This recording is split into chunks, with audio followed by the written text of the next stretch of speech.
प्रणम्य परमात्मानं सिद्धं त्रैलोक्यवन्दितं स्वाभाविकचिदानन्द स्वरूपं निर्मलाव्ययम् शुद्धजीवादिद्रव्याणां देशकं च जिनेश्वरम् द्रव्यसंग्रहसूत्राणां वृत्तिं वक्ष्ये समासतः। जीवं जीवं दवं जिणवरवसहेण जीर्णनेतीर्थं देविन्दविन्दवन्दं वन्दे तं सर्वदा शिरसा। कहे जीव अजीव जिनवर वृषभ ने लोक में वे वंद्य सुरपति वृंद से वंदन करूं कर जोड़ में। नाणम अठवियप्पम मदिसुदियो हि अणान नाणानि मणपज्जव केवल मवि पच्चख परोक्ष भेयम च। 13वीं गाथा तो अपनी पूरी हो गई है, अब हम नई गाथा बोलेंगे। लेकिन मैं सोच रही हूँ कि आज हम थोड़ा सा रिवीजन कर लें, क्योंकि बहुत से लोग नए भी आए हैं अपने साथ में। तो केवल गाथा और उनका अर्थ, अब तक जितनी गाथाएं हुई है, गाथा और उनका अर्थ, केवल टीका नहीं पढ़ेंगे। तो क्योंकि वो वर्षा भाभी को उनको ऐसा था, मीता भाभी तो आई हैं, वो आज संवत्सरी भी है, तो उनकी तो इच्छा थी क्लास ही मत रखो, लेकिन फिर मैंने सोचा कि अगर हो सकती है तो अपन रखते हैं। तो अपन रिवीजन के तौर पे नई गाथा नहीं पढ़ते हैं और अपन पुराना, क्योंकि वो जो नई गाथा है वो अब अपनी इस जीव अधिकार की अंतिम गाथा है, तो वैसे भी दूसरी गाथा को उसके साथ रिलेट अपने को करना ही है, तो उसका अर्थ अपन देख लेते हैं और उसके साथ में फिर जितना भी समय होगा तो गाथाओं का सामान्य अर्थ अपन देख लेंगे। देखिए, गाथा पहली गाथा से ही शुरू करते हैं अर्थ अपन। यहाँ वृहद द्रव्य संग्रह में 6 द्रव्य, 7 तत्व, 5 अस्थिकाय और 9 पदार्थ का स्वरूप।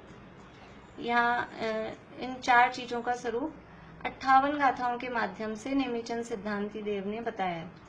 मूल में तो केवल ये कितना सा है, एक पतली किताब है मेरे पास, उसमें केवल गाथा और अर्थ है, तो एकदम पतली सी 8-10, वो भी अर्थ है इसलिए 8-10 पेज हो रहे हैं उसमें, छोटे साइज में। नहीं तो केवल गाथाएं लिखें तो 3 या 4 पेज में 58 गाथाएं पूरी आ जाएंगी। फिर इसकी जो टीका लिखी है ब्रह्मदेव सूरी, उन्होंने संस्कृत टीका लिखी है और वो आध्यात्मिक टीका लिखी है, पूर्ण आध्यात्मिक टीका उन्होंने ये लिखी है, वो विस्तार से उसमें इतना वर्णन लिखा है। देखिए, पहली गाथा जो मंगलाचरण की बोलते हैं, जीवम जीवम दव्वम जिणवर वसहेण जेण निर्दिष्ठम देविंद विंद वंदम वंदे तम सवदा सिरसा। द्रव्य 2 प्रकार के हैं, जीव और अजीव। जीवम अजीवम, जीवम जीवम शब्द है गाथा में, उसमें से 2 शब्द निकल रहे हैं, जीव और अजीव। जीवम अजीवम। सभी के पास है ना पुस्तकें, सबके पास ही है किताबें। तो जीव और अजीव ये 2 प्रकार के द्रव्य हैं। जिणवर वसहेण, जिनवर वृषभ ने, जिनवर वृषभ ने, जेण यानी जिन, जीव और अजीव द्रव्यों का निर्दिष्टम यानी निर्देशन किया है, यानी प्रतिपादन किया है, उनका वर्णन किया है। जिन जीव और अजीव द्रव्यों का जिनवर वृषभ भगवान ने उनका प्रतिपादन किया है। अब जिनवर वृषभ किसे कहते हैं? तो जिनवर वृषभ शब्द के यहाँ अर्थ किए 2-3 रूप से। जिनवर वृषभ का पहला अर्थ है तीर्थंकर भगवान। फिर जिनवर वृषभ का दूसरा अर्थ है वृषभ देव भगवान। जिनवर वृषभ उस रूप में भी हम अर्थ कर सकते हैं। और जिनवर वृषभ का अर्थ है सामान्य रूप से अरहंत परमात्मा। ये अरहंत भगवान दिव्य ध्वनि के माध्यम से, उनके वाणी के माध्यम से उपदेश करते हैं। और तीर्थंकर परमात्मा की वाणी में अथवा अरहंत भगवान की वाणी में क्या उपदेश आता है कि जीव और अजीव द्रव्यों का वर्णन उसमें आता है। तो जिनवर ऋषभ ने जीव और अजीव द्रव्यों का वर्णन किया है। तम, नीचे लाइन में बीच का शब्द है तम, यानी उन भगवान को, उन द्रव्यों को नहीं। तम यानी उन जिनवर वृषभ जो भगवान हैं उनको वंदे सवदा सिरसा, उनको मैं वंदे यानी वंदना करता हूँ। उनको मैं कैसे वंदना कर रहा हूँ? सिरसा, सिर से यानी सिर झुकाकर, उनको सिर झुकाकर वंदना कर रहा हूँ। सवदा यानी कब करते हो आप ऐसी वंदना? कि हमेशा, सर्वदा मैं उनको हमेशा सिर झुका के वंदना करता हूँ। लेकिन वो जिनवर वृषभ कैसे हैं?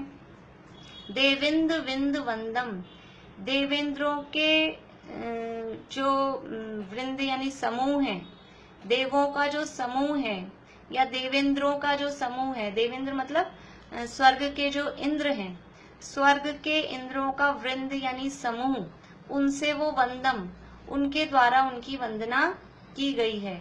तो स्वर्ग के देवों के समूह के द्वारा जिनकी वंदना की गई है, ऐसे उन जिनवर वृषभ भगवान को मैं सिर झुकाकर वंदना कर रहा हूँ।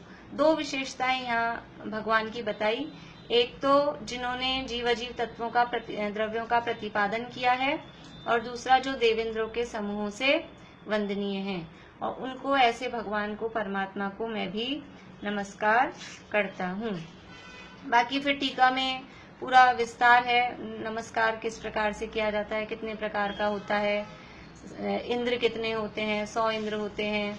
उसके अलावा मंगलाचरण क्यों करना चाहिए और मंगलाचरण में क्या क्या बातें होनी चाहिए, वो सारी बातें सब टीका में दी गई है। अभी आ जाइए दूसरी गाथा पर। जीवोगमो अमुत्तिकर्ता सदेह परिमाणो भोक्ता संसारथो सिद्धो सो विस्सोड़ गई। यहाँ जो पहली गाथा में जिनेंद्र भगवान का विशेषण बताया कि जीव अजीव द्रव्यों का उन्होंने निरूपण किया है। ये विशेषण क्यों बताया उन्होंने? भगवान में यही विशेषता थी क्या? बहुत सारी विशेषताएं भगवान में, लेकिन उनको क्योंकि नेमीचंद सिद्धांती देव को वर्णन जीव अजीव द्रव्यों का करना है शास्त्र में, इसलिए उन्होंने उस विशेषता को हाईलाइट करके उससे उनको नमस्कार किया, उस विशेषता को हाईलाइट किया। तो अब ये यहाँ सीधा अपने टॉपिक पे आ गए दूसरी गाथा से, कि मैं भी अब इस ग्रंथ में क्या वर्णन करूंगा कि जीव अजीव आदि द्रव्यों का वर्णन करूंगा। तो सबसे पहला द्रव्य कौन सा है? सबसे पहले द्रव्य का नाम है जीव। द्रव्य कोई पहले दूसरे नहीं है, द्रव्यों में कोई ऐसा नंबर भी नहीं है, क्रम भी नहीं है, लेकिन सबसे पहले नंबर पे जीव का वर्णन किया जाता है, जीव की बात की जाती है। क्यों? क्योंकि हम स्वयं जीव हैं, हमें अपना स्वरूप समझना है। तो सबसे पहले हमें अपना स्वरूप समझना है, समझने वाले जीव हैं, समझाने वाले जीव हैं, इसलिए ये सबसे पहले जीव का वर्णन किया जाता है। तो जीवो, जीवो यानी जीव, जीवो ये एक वचन वाला शब्द है, बहुवचन नहीं है। हमको हिंदी में ऐसा लगता है जीवो कह के बहुत सारे जीवों के लिए कह रहे हैं, लेकिन ये प्राकृत में एक वचन है। जीवो यानी जीव। कैसा है जीव? उपयोगमय, उपयोगमय है। जीव उपयोग स्वरूपी है, उपयोगमय है। अमुत्ति यानी अमूर्तिक है।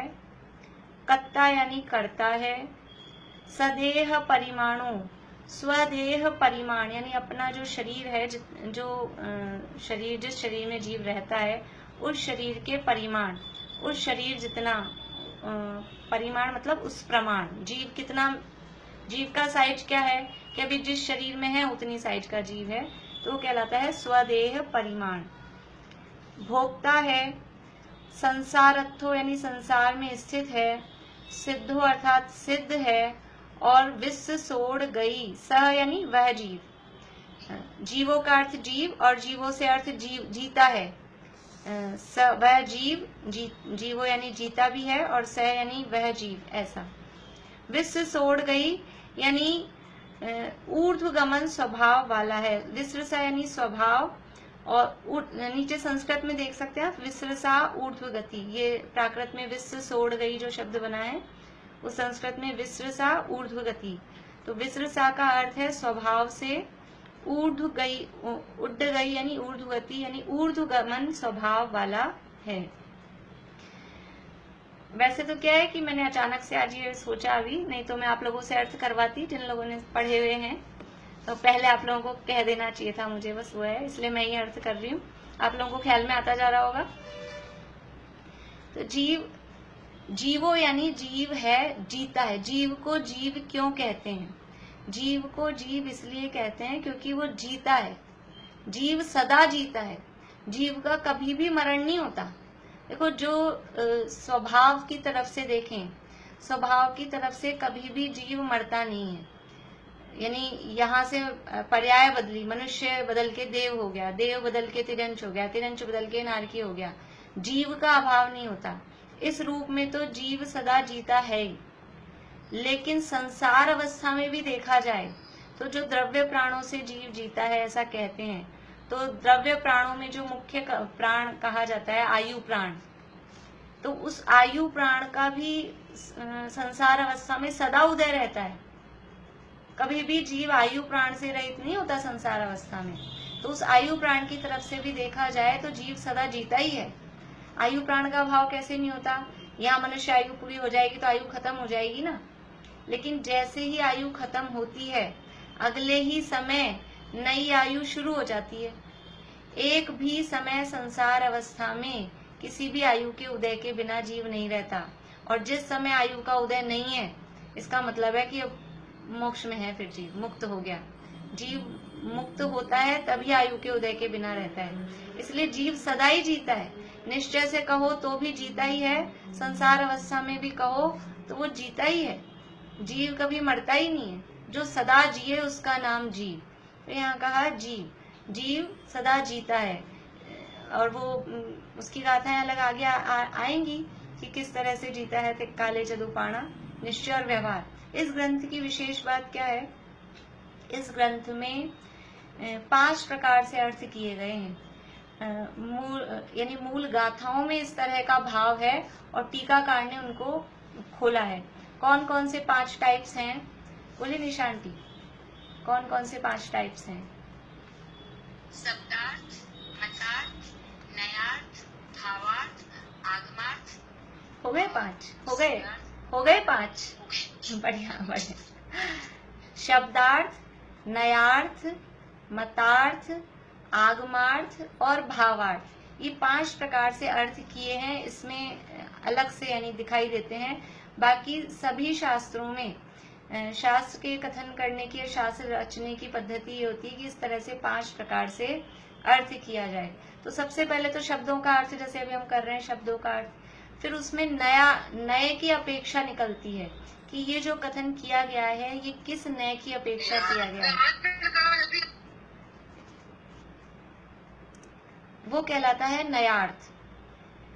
फिर ये जो हम बात कह रहे हैं ये किस मत का, मत मीन्स अन्य जो दर्शन वाले होते हैं, दूसरे धर्म वाले होते हैं, उनका किस मत का खंडन करने के लिए, उनकी किस मान्यता का निराकरण करने के लिए कि आप ये जो सोच रहे हो जीव का स्वरूप वो वास्तव में ऐसा स्वरूप नहीं है।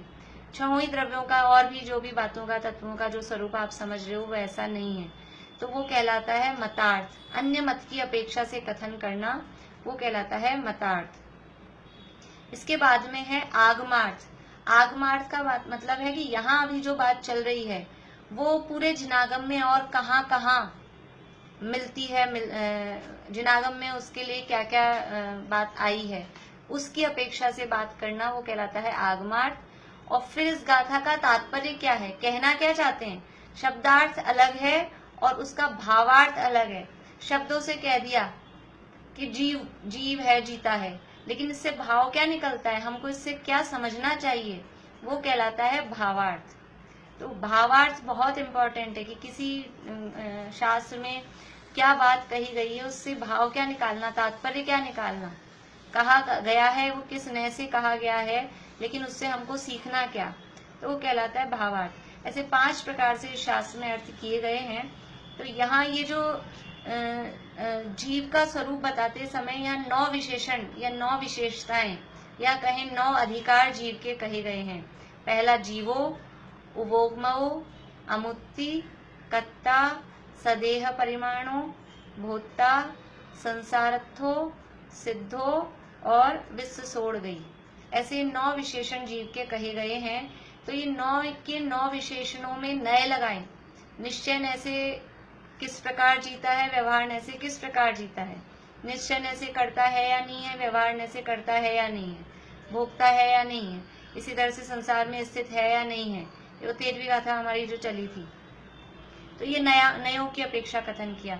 इसी तरह से ये जीव के विशेषण बताए, 9 विशेषण जीव के यहाँ बताए। तो ये 9 ही क्यों बताए? हम समय सार आदि ग्रंथ पढ़ते हैं तो वहां तो ऐसे कहते हैं कि जीव में ज्ञान है, दर्शन है, सुख है, वीर्य है, अनंत गुण है, यहाँ कुछ अलग टाइप की विशेषताएं बताए हैं। तो यहाँ कुछ और बताने का प्रयोजन है। यहाँ कुछ आचार्य देव के सामने ऐसे धर्म दर्शन वाले बैठे थे जो जीव के स्वरूप में उनके मन में भ्रांतियां थी। वो जीव को समझ लीजिए कि उपयोग में नहीं मान रहे, जीव में ज्ञान दर्शन नहीं मानते हैं, जीव को अमूर्तिक नहीं मानते हैं, जीव को अपने कार्यों का कर्ता नहीं मानते हैं। ऐसे सामने कुछ ऐसे लोग बैठे हैं, तो उनकी उस मान्यताओं का निराकरण करने के लिए ये 9 प्रकार के विशेषण विशेष रूप से यहाँ दिए गए हैं। तो जीवो कहकर जीव जीता है। उपयोग में का मतलब है कि जीव, उपयोग का अर्थ होता है ज्ञान दर्शन का परिणमन। जीव ज्ञान दर्शन के परिणमन से सहित है। हमेशा जीव ज्ञान दर्शन के परिणमन से सहित होता है। तो ये उपयोग में कहकर, देखिए आप अपना ये पेज नंबर 11 है अपनी पुस्तक में, यहाँ किस मत के खंडन में कौन सी बात कही गई है वो यहाँ बताई गई है। जीव की सिद्धि चारवाक के प्रति है। चारवाक एक मत का नाम है, एक धर्म दर्शन का नाम है। वो जीव को ही नहीं मानते, बस खाओ पियो मजा करो, मर गए उसके बाद खत्म। तो कहते हैं कि जीव है, वो मानते ही नहीं कि भाई जीव भी कोई है। वो सब ऐसा बस जो दिख रहा है ऐसा ही है, सब जीव अलग है, पुद्गल अलग है, इस तरह से कुछ नहीं मानते। तो जीव की सिद्धि चारवाक के प्रति है। ज्ञान दर्शन उपयोग रूप लक्षण ये न्यायिक के प्रति है। ये कुछ मत वाले हैं, वो ऐसा मानते हैं कि जीव का लक्षण नहीं ज्ञान, जीव में ज्ञान नहीं होता, पहले से ज्ञान अलग रखा होता है और वो आके जीव में मिलता है, तब जीव को ज्ञान होता है। तो ऐसा उन मतों की सिद्धि के लिए ये यहाँ कहे हैं। जीव के अमूर्तपना, अमूर्त का अर्थ होता है जो स्पर्श रस गंध वर्ण से रहित है, वो अमूर्तिक कहलाता है। तो जीव में स्पर्श रस गंध वर्ण नहीं है, जीव को अमूर्तिक कहना, ये भट्ट और चारवाक ये क्योंकि जीव को मूर्तिक मानते हैं, इनका निराकरण करने के लिए कहा गया। फिर जीव कर्म का कर्ता है। कर्ता कहा ना, देखिए कहीं अध्यात्म में तो हम कहते हैं जीव अकर्ता है, तो अकर्ता किस अपेक्षा से है और कर्ता किस अपेक्षा से, वो आगे जो गाथाएं आ रही हैं उनमें बताया है कि पर पदार्थों का, पर द्रव्यों का, पर भावों का कर्ता जीव नहीं है, लेकिन अपने में जो होने वाला परिणमन है उसका कर्ता वो द्रव्य स्वयं होता है। इसलिए जीव अपने परिणामों का कर्ता स्वयं है। कुछ लोग ऐसे हैं जो जीव को अपने परिणामों का भी कर्ता नहीं मानते, ऐसे होते हैं वो सांख्य। तो उन सांख्य का निराकरण करने के लिए अकर्ता कहा। इसी तरह से कुछ लोग जीव को ऐसा मानते हैं कि एक जीव है, पूरी दुनिया में व्याप्त है, एक ही ब्रह्म है, पूरे लोक में व्याप्त है, ऐसा वो मानते हैं। तो उनकी उस मान्यता का खंडन करने के लिए कहा कि जीव अपने शरीर प्रमाण रहता है, ऐसे पूरी दुनिया में फैला हुआ नहीं रहता। ऐसे कहते हैं कण कण में भगवान है, खम्बे में भी भगवान है, दीवार में भी भगवान है, हर चीज में भगवान है। भगवान मतलब वो जीव है। तो ऐसा पुद्गलों में जीव नहीं है कि हर जगह जीव, एक ही जीव सब जगह व्याप्त हो गया है, ऐसी मान्यता दुनिया में लोगों की होती है। उसका निराकरण करने के लिए कहा कि जीव जब संसार में रहता है तो अपने शरीर प्रमाण ही रहता है, और मुक्त होता है तो भी वो जो शरीर का आकार रहा, अंतिम शरीर का, वो उसी आकार में जीव रहता है। इसके बाद में भोक्ता कहा, तो कर्ता के साथ ही भोक्ता जुड़ता है, लेकिन ये तो गाथा में समझ लीजिए ऊपर जगह नहीं थी, तो कर्ता और भोक्ता को एक साथ नहीं लिखा। तो जो द्रव्य जिसका कर्ता होता है वो उसका भोक्ता भी होता है। भोक्ता का मतलब है भोगने वाला, उसका फल भोगने वाला। कौन फल भोगता है? करे कोई और भरे कोई, ये तो दुनिया में भी नहीं माना जाता है, दुनिया में भी ठीक नहीं माना जाता है। जो करेगा वो भरेगा, जैसा करेगा वैसा भरेगा। तो ऐसे ही जीव जिन परिणामों का करता है, अपनी पर्यायों का, अपने परिणामों का करता है, तो अपने ही परिणामों में जो होने वाला सुख दुख है उसका भोक्ता भी जीव होता है। ये भोक्ता क्यों कहा? क्योंकि कुछ मत वाले, समझ लीजिए बौद्ध मत वाले ऐसा मानते हैं कि कर्ता कोई है, भोक्ता कोई है। जीव करता है लेकिन जीव भोक्ता नहीं है। तो उनका निषेध करने के लिए कहते हैं, वरना ऐसा होता है ना कि करे जाओ, अपन पाप करे जाओ, अपने को तो भोगना ही नहीं है। तो फिर उसको कहेंगे कि नहीं, तुम ही कर रहे हो और तुम ही भोगोगे। तो जब ये अपना भोक्तृत्व सिद्ध होता है तब उस पाप से जीव डरता है, इसलिए यहाँ भोक्ता भी सिद्ध किया। इसके बाद में है संसार में स्थित है। तो कुछ जीव, जो कुछ लोग हैं वो जीव को मानते हैं कि जीव सदा से मुक्त ही है। ऐसे उनके मत का नाम भी है सदाशिव। वो मानते हैं जीव सदा से मुक्त ही है, संसार में है ही नहीं। तो फिर ये जो इतने सारे दिख रहे हैं, इसीलिए वो 3 गाथाएं दी, समणा मणानेया और पुड़वी जलते वायु, कि ये पृथ्वी का एक, जल का एक, अग्नि का एक, बादल सूक्ष्म, ये इतने सारे जो जीव दिख रहे हैं, मनुष्य देव नारकी तिर्यंच, ये सब कहाँ हैं? ये सब मुक्त हैं अभी? तो कह रहे हैं कि ऐसा ये जीव अभी मुक्त नहीं है, जीव संसार में स्थित है, अभी जीव संसारी भी है।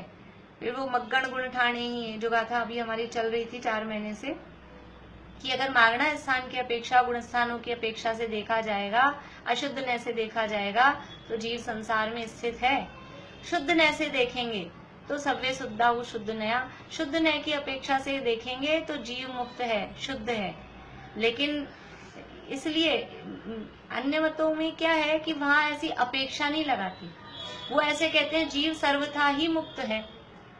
तो सर्वथा मुक्त मानना गलत है, हम भी मुक्त मान रहे हैं, लेकिन वो मुक्त मान रहे हैं हम स्वभाव से, सिद्ध स्वभावी निश्चय से।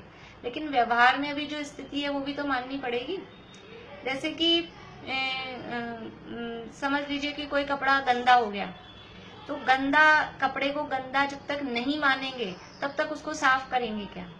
गंदा नहीं मानेंगे तो भी साफ नहीं करेंगे, और उसको ये भी मानेंगे उसका स्वभाव कि साफ हो सकता है, इसका नेचर तो है कि साफ है, तो उसके स्वभाव का भी ज्ञान होना चाहिए और उसकी गंदगी का भी ज्ञान होना चाहिए, तभी उसको साफ करने का प्रोसेस हम कर सकते हैं। बुखार आया, और बुखार आया तो हमको अभी बुखार है ये भी मानना पड़ेगा, रोग है, और ये रोग इस शरीर का स्वभाव नहीं है, बुखार हमेशा बना रहे ऐसा शरीर का स्वभाव नहीं है। दोनों बातें के स्वीकार होगा तब उस रोग को दूर करके निरोगी होगा, और दोनों में से एक भी बात को नहीं मानेगा, या तो अपने को रोगी ही मान लिया, ये तो स्वभाव ही हो गया, तो भी इलाज नहीं करेगा। और बुखार हो रहा है 103-4 डिग्री और ये सोचे नहीं मेरे को तो बुखार होता ही नहीं है, तो भी वो बुखार ठीक नहीं होगा। इसलिए यहाँ जीव को संसार में स्थित है ऐसा सिद्ध किया। फिर है आगे सिद्धो, कि जीव सिद्ध है। अब जो अपनी गाथा चलेगी 14 नंबर की कल से, कि जीव सिद्ध है। सिद्ध है का मतलब है कि कुछ जीव ऐसा मानते हैं कि जीव मुक्त ही नहीं होता है। देखो पहले वाले जो थे सदाशिव, वो तो मानते थे जीव सदा मुक्त ही है। अब एक दूसरे मत वाले हैं भट्ट और चारवाक, वो ऐसा मानते हैं कि जीव मुक्त ही नहीं होता। तो उनका निराकरण करने के लिए कह रहे हैं, मतलब ऐसे हो गए ना वही 2 वाले, एक ने गंदगी को ही नेचर मान लिया और एक ने गंदगी को स्वीकार ही नहीं किया, वो गंदगी में भी कह रहा है साफ ही है। ऐसे 2 बिल्कुल सर्वथा मानने वाले, तो वो 2 सर्वथा मानने वाले की तरफ से 2 बातें अलग अलग कही। एक में कहा संसार में स्थित है और दूसरे का निराकरण करने के लिए कहा कि जीव सिद्ध है। जीव संसार में दिखाई दे रहा है, लेकिन जीव का स्वभाव कैसा है कि जैसा सिद्ध भगवान का स्वभाव है वैसा ही सिद्ध स्वभावी जीव है। तो यहाँ इसलिए कहा सिद्ध, और उसके बाद में कहा विश्व सोड़ गई। ये स्वभाव से जीव ऊर्ध्वगमन स्वभाव जीव का है, स्वभाव से ऊर्ध्वगमन स्वभाव वाला जीव होता है। तो कुछ जीव ऐसा मानते हैं, मांडलिक ग्रंथकार आदि, कि जीव संसार में ही यही घूमता रहता है, ऊपर नहीं जाता। ऐसा वो मानते हैं कि जीव संसार में ही यही घूमता रहता है, ऊपर सिद्धालय में या ऊर्ध्वगति जीव की नहीं होती।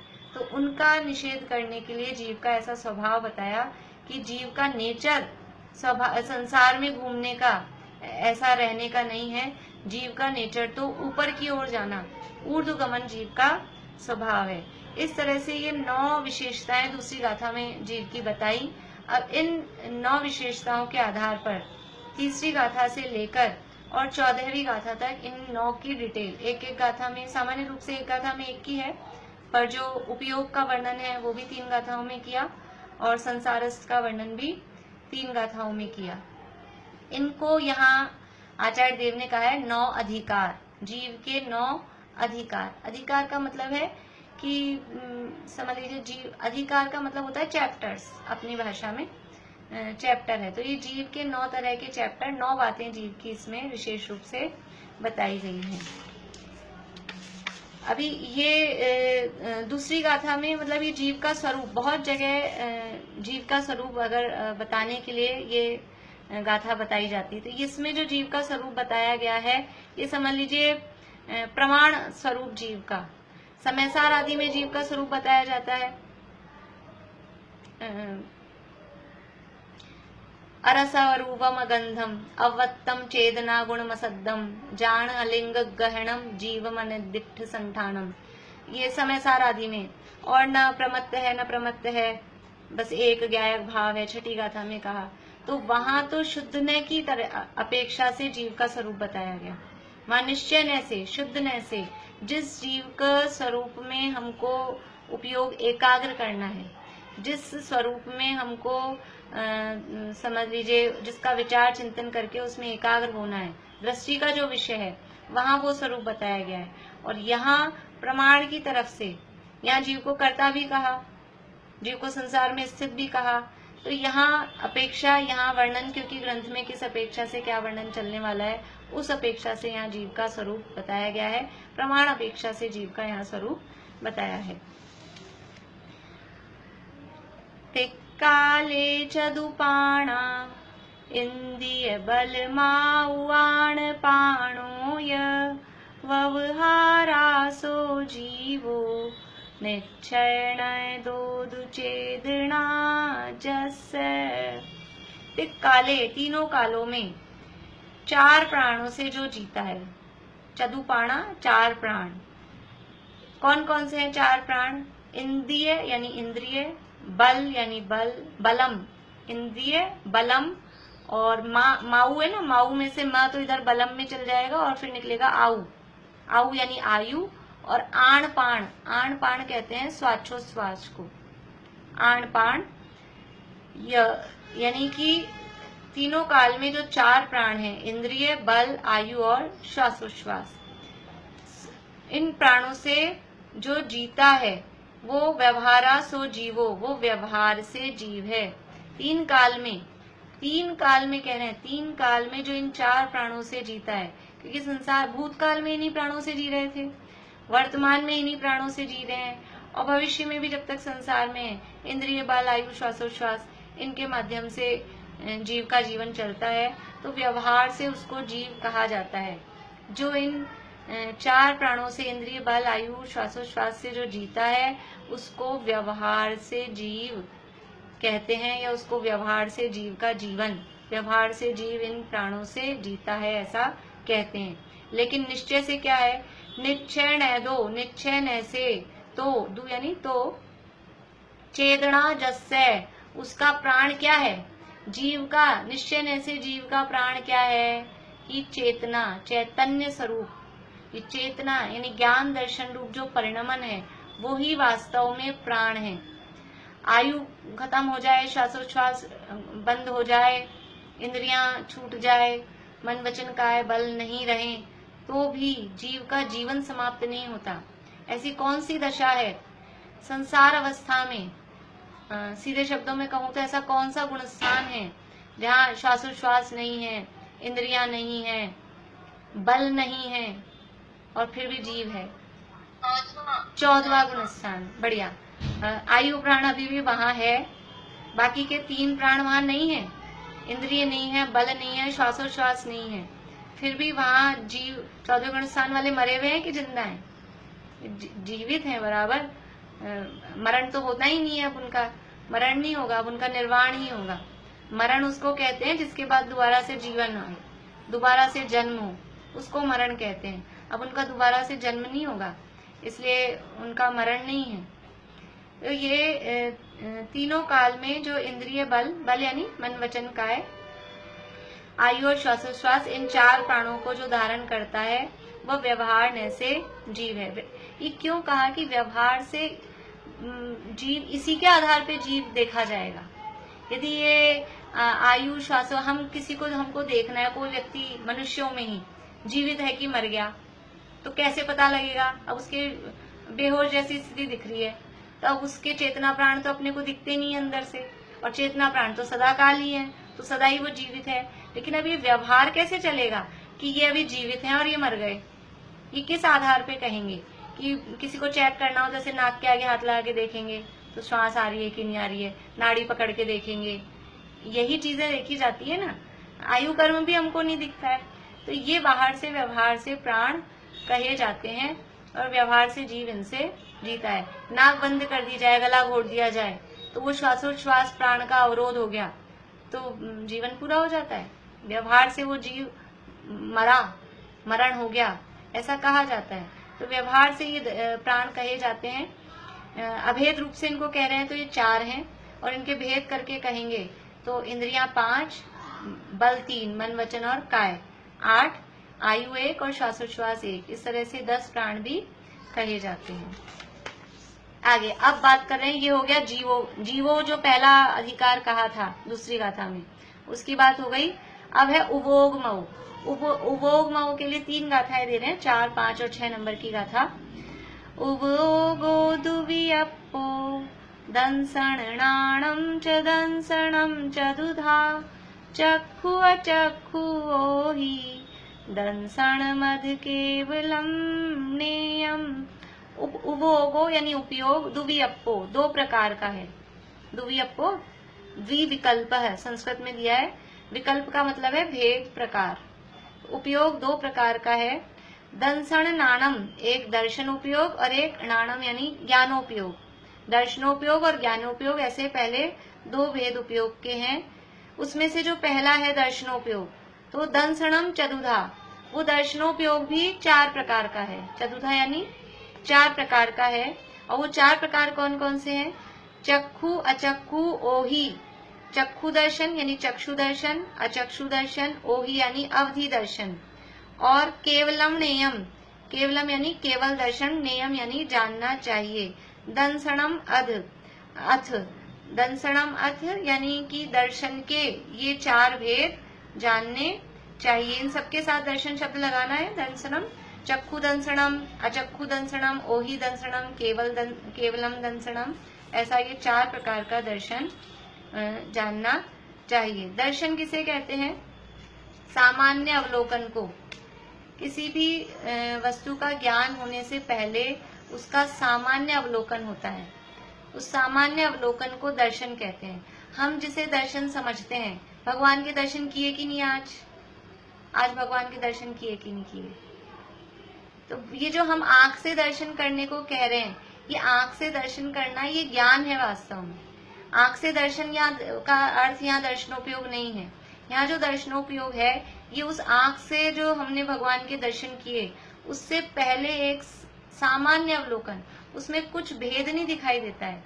दर्शनोपयोग में कुछ ये कौन सी वस्तु है, क्या है, कुछ भेद नहीं दिखाई देता है, केवल है इतना उसमें समझ में आता है।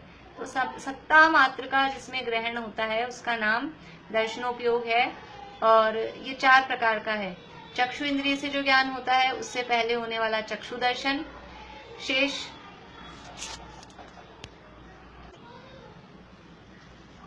दर्शनोपयोग के 4 भेद हो गए, चक्षु, अचक्षु, अवधि और केवल।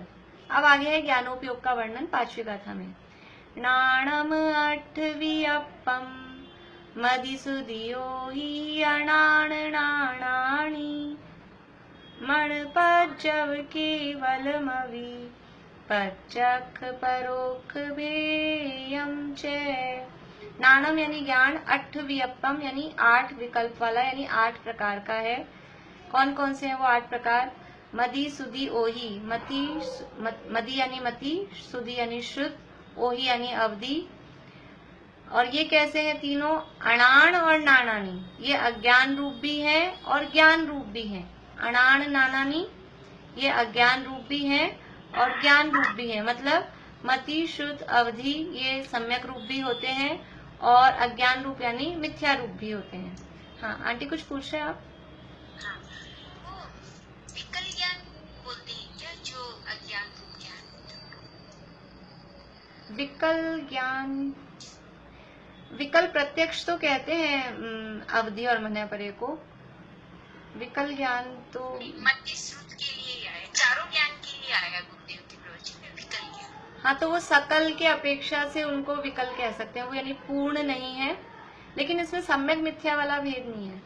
विकल कहने से मिथ्या ज्ञान है ऐसा नहीं है, केवल ज्ञान की अपेक्षा से फिर वो जो ज्ञान है चारों ही वो विकल है, ऐसा कह सकते हैं।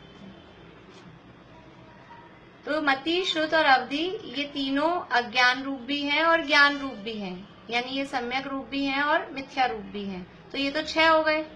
और फिर कह रहे हैं मणपज्जव, मणपज्जव यानी मनयपरे, और केवलम अपि और केवल भी, ये मनयपरे भी है और केवल ज्ञान भी है।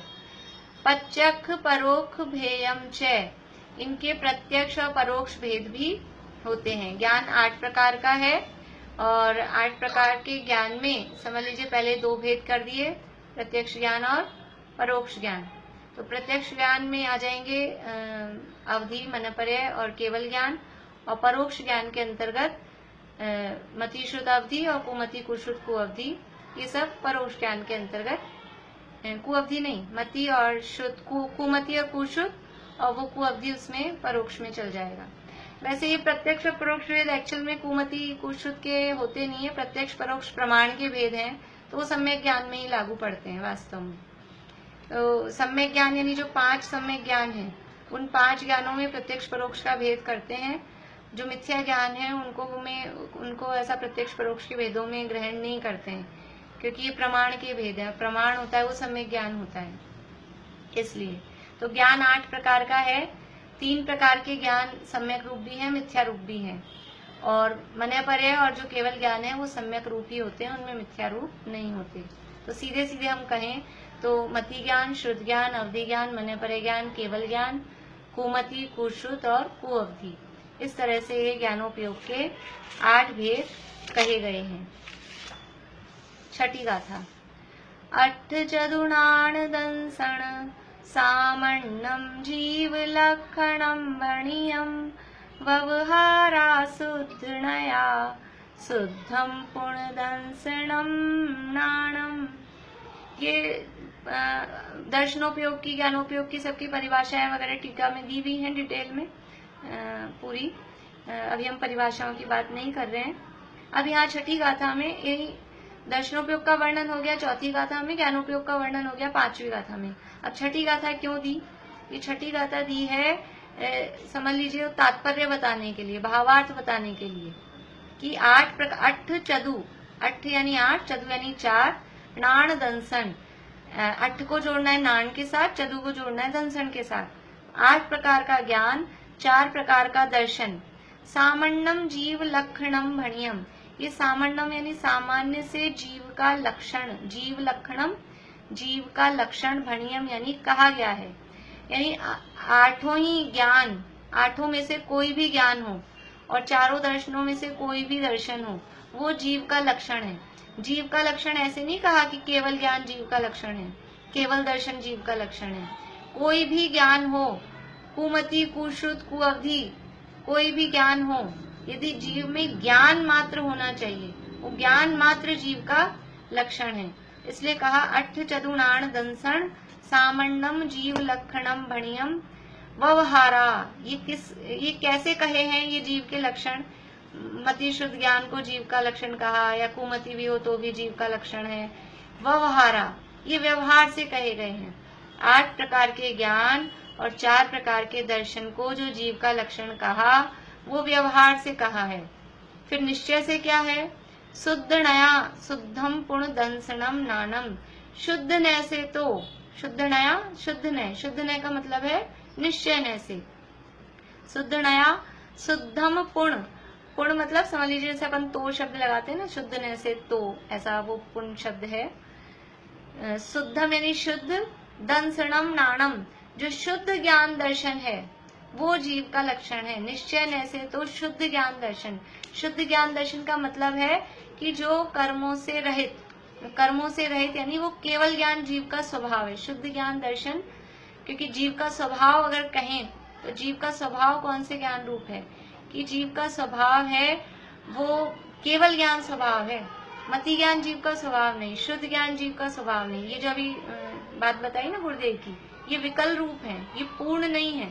तो जीव का जो लक्षण है वो शुद्ध ज्ञान, और वो शुद्ध ज्ञान कैसा है कि वो कर्मों से रहित है, उसमें कोई आवरण नहीं है। जैसे समझ लीजिए हमने लिखा 8 नामों की लिस्ट बना दी, मति ज्ञान 5 की बना लीजिए, समझ लीजिए मति ज्ञान, श्रुत ज्ञान, अवधि ज्ञान, मन्यपरे ज्ञान, केवल ज्ञान। तो ये मति, श्रुत, अवधि, मन्यपरे जो बदल रहे हैं ना, ये जीव का लक्षण नहीं। निश्चय से जीव का लक्षण क्या है?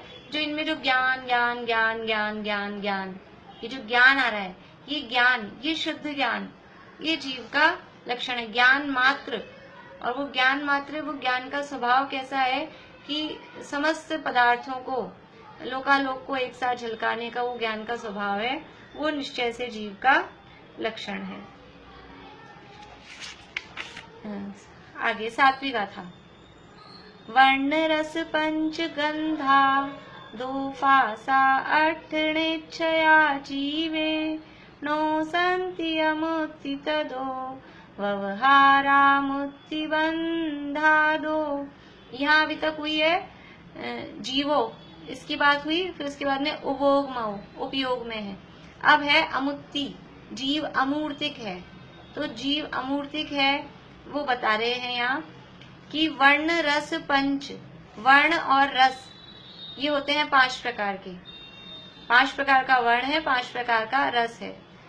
गंधा 2 प्रकार की गंध है, सुगंध और दुर्गंध। फासा 8, स्पर्श 8 प्रकार का है, हल्का भारी, रूखा चिकना, ठंडा गरम, कठोर नरम। निश्चया जीवे नो संति, निश्चया यानी निश्चय से, जीवे यानी जीव के, नो यानी नहीं, संति यानी है। 5 प्रकार का वर्ण, 5 प्रकार का रस, 2 प्रकार की गंध, 8 प्रकार का स्पर्श निश्चय से जीव के नहीं है, नहीं होते हैं। अमुत्ति तदो, इसलिए जीव अमूर्तिक है। अमूर्तिक किसे कहते हैं? जिसमें स्पर्श, रस, गंध और वर्ण नहीं पाया जाए उसे अमूर्तिक कहते हैं। तो इतनी यानी गाथाओं को हम पढ़े तो बहुत सरल है, सीधा सीधा अर्थ हम करें, और थोड़ी बहुत प्राकृत, 2-3 लोगों ने तो पढ़े हैं यहाँ, प्राकृत का कोर्स किया है, थोड़ी बहुत प्राकृत आ जाए तो सीधा सीधा अर्थ उसमें से समझ में आता है। कितनी सीधी है। वर्ण रस पंच गंधा 2 फासा 8 निश्चया जीवे नो संति, ये जीव के निश्चय से नहीं है, इसलिए अमुत्ति तदो, इसलिए जीव